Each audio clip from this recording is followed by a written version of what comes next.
Hi, it's David Taylor or Mr Pelargonium back with another video blog. We're less than 2 weeks now to the show. I'm filming this on the 1st of June. Lots to talk about leading up to it. So let's have a look.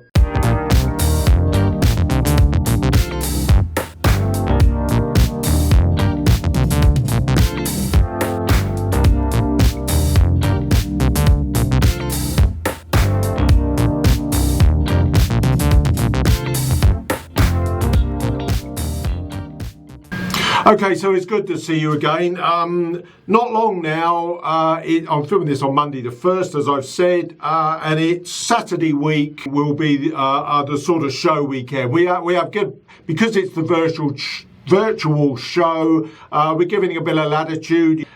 You've got 4 days to get it up, Thursday the 11th through to Sunday the 14th of June.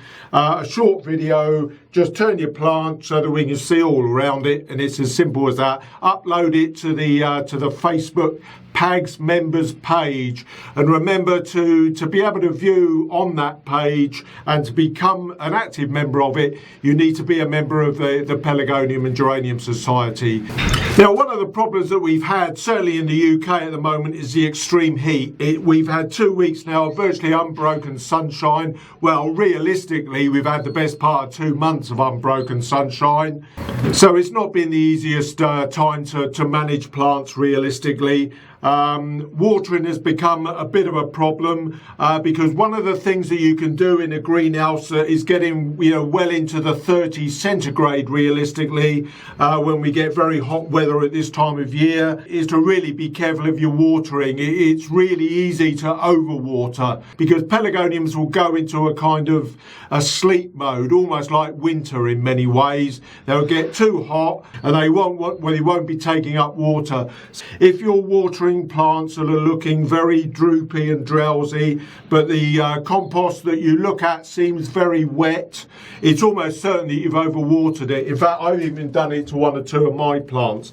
So I've had to pull out the pot, pull the root ball out of the pot. This was a classic example, just one down here. It's a single zonal, and I overwatered this. It's very easy to do. It began to droop, and I could see that the compost was really quite damp.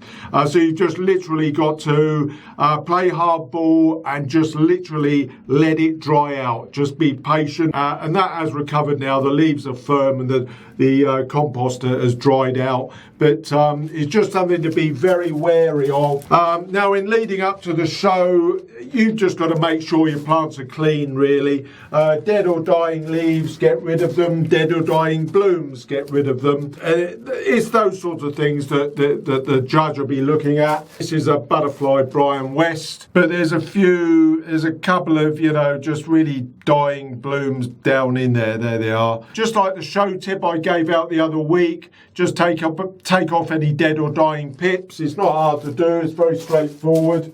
Now, the hot weather has meant that a lot of plants are potentially going to be over. I mean, I've got some good looking plants here. Gosbrook Susanna has done very well this year. It's always a relatively early flower.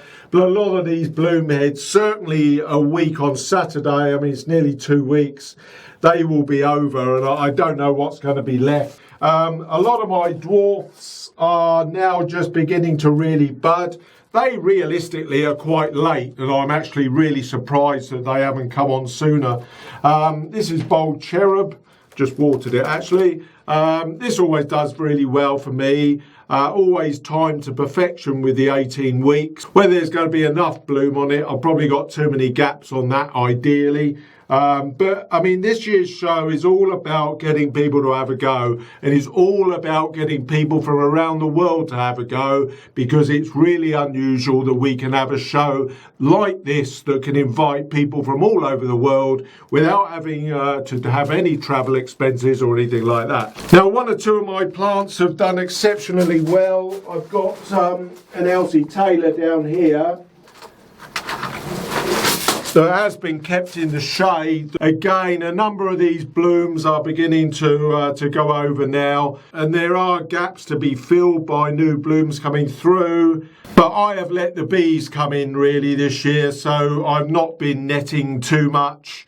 I usually net the door just to stop the bulk of them coming in, but they've been in and out of the windows, so I've got several there that are coming off. One of the things, I mean, plants are to say at a stage now that you can maybe think about for the show, you can put underneath benches just to keep them a bit cooler so that they don't go over too quickly. Now, another thing that I have started doing is taking cuttings. We're into June now, don't need any bottom heat. In fact, we haven't needed bottom heat for probably the best part of 2 weeks. Now, another plant that's really come on early is my Shrivenham Stars. I think primarily because these are very, very old plants.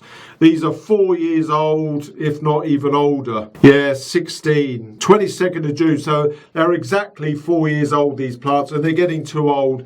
They're getting a bit gappy in the sides because of the old wood that's been chopped back. And I'm going to get some cuttings from these now. The blooms, if we can see here, this is typical of bloom heads that are going over. There's a lot of them in there, and these bloom heads are really starting to look quite messy. And I'm going to go and strip out some cutting material from them. And what I'll just do a separate video on that. I won't include it in this video because it's already going on too long. But there's lots and lots of cutting material on these. I've got 2 of them, I've got a pair of them. Again, I put a picture of them on the PAG's Facebook page. Here's the other one, exactly the same situation. They've just come too early. Certainly within a fortnight, these will be well over. And I'll probably do a video on that this afternoon for release just slightly later in the week. The plants that have done exceptionally well, and probably the ones that I've been ignoring the most, are my standards. These have gone absolutely bonkers, and these aren't looking that bad. Now, we haven't done a standard class. I haven't instigated a standard class in the show. They were very slow to get started, I think, because of the sort of quite dullish conditions very early in the late winter and early spring.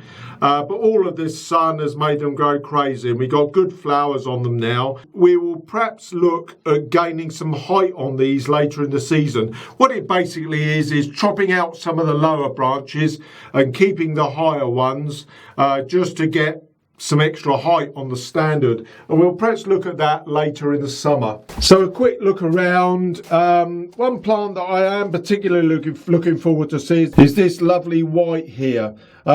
This is a really lovely plant. It's got a lot of heads that are all perfectly positioned, and I'm hopeful that that's going to do quite well. I've got a lot of young plants underneath. There's a Zophia Pope. That white regal, that may be okay. I mean, there's a few, it's a bit gappy, but not doing too bad. Some of my younger regals, this is Strawberry Fall, this one, and this has got a bit bonkers. It's quite small though, that's the only thing. And again, some of the heads are probably gone over realistically.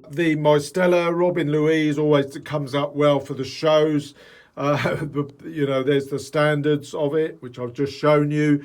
So that's doing okay. And this butterfly Brian West, which we looked at earlier, that's not going to be too bad. Again, the problem with regals this year is whether their heads are going to survive all the bright sun. Especially this one, as this one's been in a sort of quite a sunny part of the house, even though the glass is coated with the whitewash. Strawberry Fall though, I'm pleased that this is doing very well. Now the problem that we're going to have, I think, with zonals is this head will almost certainly be over by the time next Saturday comes along, Saturday week. That head is a shame, perfectly shaped, but it's already just beginning to go at the top. My variegated form of Mr Wren is flowering away very nicely. The base here is growing up well, which I'm pleased. I had a few just real base stems growing up which are filling in this middle block, so I'm hopeful that that's going to look pretty decent come next season. Okay, well that's just about it for this video. I'm going to try and fill in with any extra little tips that I see and have a go. Just we're hopeful of we've had a good pickup of membership on the PAG's members Facebook page, and we're really looking forward to seeing how it works out. And who knows, maybe in the future an international sort of mini show, so to speak, maybe something that we'll think about to invite all our members from around the world to participate in. And in the meantime, best of luck, and I'll see you again soon. Please subscribe to this channel, and if you like the video, give it a thumbs up. You can follow Mr Pelargonium on both Twitter and Instagram under Mr Pelargonium, and you can follow the Pelargonium and Geranium Society on Facebook. Or you can visit the PAGS website at thepags.org.uk.